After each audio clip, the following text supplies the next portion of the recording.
सदियों पहले जब नक्शों में कई जगहें खाली छोड़ दी जाती थी, तब कालीघाट वन के किनारे बसा था एक छोटा सा गांव अमरहट। गांव का नाम अमरहट था, पर वहां के लोग कहते थे जो जंगल के भीतर गया वो कभी पूरा लौटकर नहीं आया। उस जंगल के बीचों बीच था एक इलाका जहां पक्षी नहीं बोलते, हवा अचानक रुक जाती और रात में जमीन से सांस लेने जैसी आवाजें आती थीं। गांव वाले उसे कहते थे E1।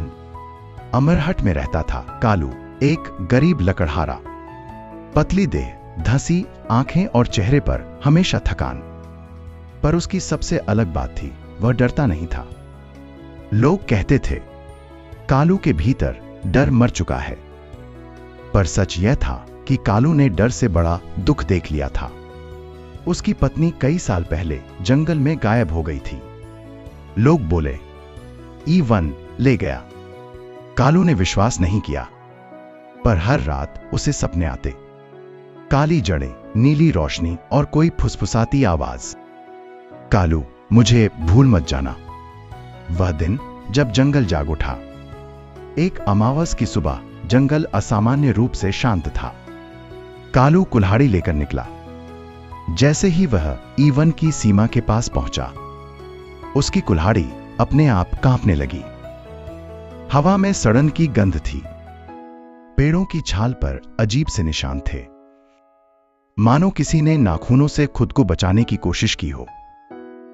अचानक जमीन धंस गई, कालू गिर पड़ा, जादुई ई पेड़। जब वह उठा तो सामने जो दृश्य था उसने उसकी आत्मा तक हिला दी। एक विशाल पेड़, इतना विशाल कि उसकी शाखाएं आसमान को चीरती लगती थीं। पत्तियां नीली नहीं बल्कि धड़कती हुई थीं। तने से धीमी धीमी चीखें निकल रही थीं। जड़ें जमीन में नहीं बल्कि मांस जैसी चीज में धंसी थीं। और सबसे डरावना, पेड़ की छाल में चेहरे उभरे हुए थे, दर्द से तड़पते, मुंह खोलकर चीखते। पेड़ बोला, लेकिन मुंह से नहीं। कालू के दिमाग के भीतर, तू आखिर आ ही गया कालू। ई पेड़ का सच। कालू चिल्लाया, तू कौन है? आवाज आई, मैं पेड़ नहीं हूं, मैं उन आत्माओं का घर हूं जो लालच, झूठ और भय में मरी।